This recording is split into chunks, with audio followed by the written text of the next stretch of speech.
Ngizothanda ukuthi ngikubingelele ngiphinde futhi ngikwamukele khona la kuZimi Live. If ufuna ukuhlezi updated ngezinto ezenzala khona la eMzansi, ungasubscribe na le channel uphinde uclick ibell for ama notification. Ivideo yethu namhlanje izobe about Mpambani ukapteni.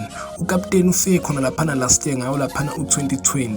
Ufike umuntu ozolungisa yena lapha ezoshintsha ezobamba zona lapha igebengu zakamashu. Kodwa manje kunendaba ezibhlungu evelile lapha uthi ukapteni uyahamba. Since waqala useason 7 Uzalo la confirm impela uthi ukapteni Mpambani uyashiya.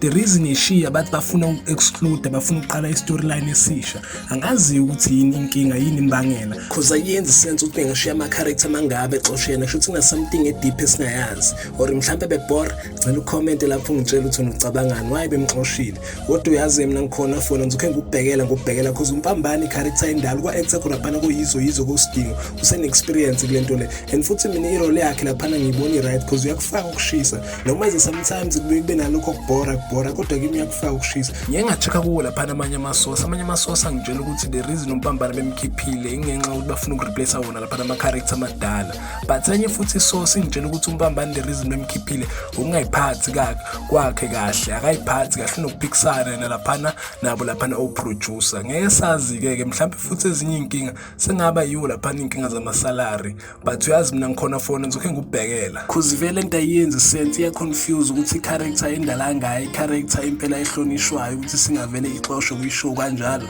ayiyenzi sense, ngeke bexoshere for i-storyline, but mina ngizokhe ngubhekelayo. Msho kunento e-deep, kunenkinga e-deep ezenzakalayo khona phana kuZalo, maybe bafuna ukuqala kabusha vele storyline, ngeke sazi. Uyazi mina ngikhona fona, ungakhohlwa ukuthi ulike, usubscribe if ungasubscribe. Thank you, ngiyabonga.